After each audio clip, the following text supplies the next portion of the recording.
Hello, mystics. Know that your journey here on earth holds the key in revealing the true nature of alchemy. The reveal is up to you. Thanks for joining me today and welcome. As we discover today's topic, we're going to continue to work on the energy of grief, tears, crying. So we're going to talk a little bit about crying. I know that everyone suffers through grief it's part of the human condition. It's a part of our life. And so grief can be a really lonely place. We often will suffer in silence or even cry in isolation. We might feel uncomfortable to let others know how much pain we're feeling. And it might appear to others that we're weak. We find weakness in crying, or maybe we feel like they might, that self-pity comes up. There's this part of ourselves that we don't want to draw any attention to what we might perceive as needy or too emotional, not strong, selfish. So we struggle to show our emotional pain. We struggle to grieve. And so as we draw on this need to grieve, we turn everything inward, and we might even begin to repress our feelings, causing emotional blocks in our body. And the body can hold on to the emotional pain, which in turn causes physical problems. So, and even dis-ease, if you think about that, and aches and pains in the body, a lot of times are due to our emotional blocks, holding on to emotional energy. So crying is a beautiful release. So we don't, even though sometimes we want to hide those intense emotional pangs of grief, knowing that it might not be acceptable for others to be witness to our discomfort. And we've been taught that at a very early age. As children, you might have been called a crybaby, or told to go to your room and don't come out till you stop crying. So it teaches us to isolate in these times of our deep emotional releases. Tears.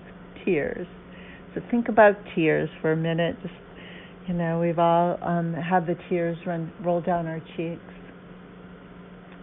And just know that tears are a release. They're medicine. It's healing. It's allowing us to let go and to rebirth and to step into freedom. Just to step into freedom. Releasing old trauma, and the body naturally releases through tears. So it's the body's way to release. So we need to honor it, make it a sacred space. So today, just take the time to begin to take the time to ask maybe a few questions, like, do you cry? Do you cry alone?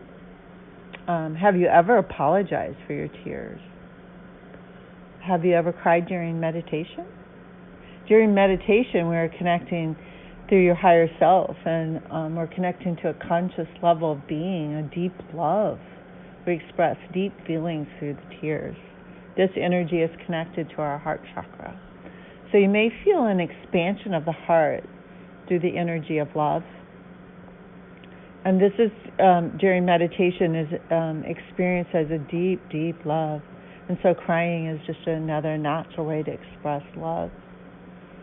Crying is a level of sacredness. It connects us to our divine being, our inner being. So begin to let crying be part of a ceremonial act, and really begin to honor the tears. Let them flow. It's temporary. It won't be forever, but it will feel so good afterwards. And try to make the connections, Even if you need to cry alone, try to make a connection later to share with somebody that you cried, or what you're feeling, or how it felt, so that it doesn't feel so alone. Make that connection.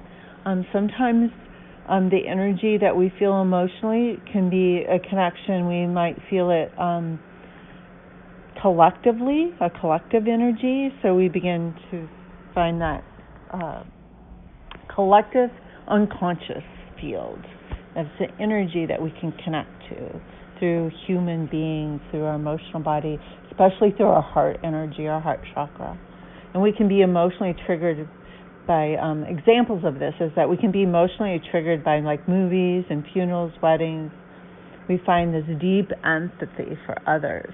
So again, this is all radiating in and out of your heart chakra. It's this expression through joy, pain, and sorrow. So crying is just a release. It's a great release. And just know that if we're grieving, if we've lost something, that maybe a person in our life, or right now we're grieving through this pandemic, losing how our world was structured. Everything seems to be crumbling or changing. And so there's lots of loss going on right now. So just take a moment to know that grief is our capacity to hold love. To hold love. And it's usually connected to loss. So it can appear as sadness. It can feel like deep wounds to our heart. So we're releasing old traumas and old patterns of being. So just let it go. Know that tears represent that letting go, that rebirth, part of our emotional body. The body naturally releases through tears, so let them flow. So today, just take the time right now to close your eyes. Take a couple deep breaths in. Breathe into your heart space. Continue to watch the breath. See how it begins to slow the body down as we take those deep inhales and exhales. Your eyes even close a little bit deeper. Let your heart open. So breathe into your heart. See if you can feel the expansion of the heart energy.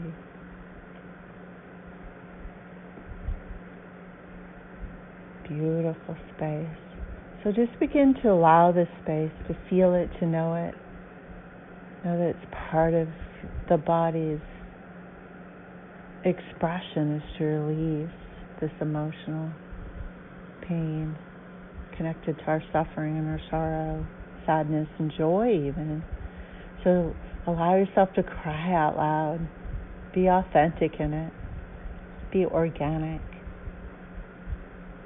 Hold this space for yourself and experience the freedom. And as you begin to hold the space for yourself and connect to others, you'll begin to learn through your own experience how to hold sacred space for others. Such an important part of this wisdom that we're opening up to, this new paradigm shift that's been created by letting go of this 6th ray energy, and we're moving into that 7th ray paradigm. So it's a great time to learn how to hold sacred space for others and what that means. So allow yourself to experience. And I have a couple quotes before we end today. The first one, I think it was written by somebody anonymously, but it is a quote. So, grief is the last act of love we have to give to those we loved. Where there is deep grief, there was great love. As we end today, may love be what you remember most. And we'll sign off this evening with Namaste. Thank you.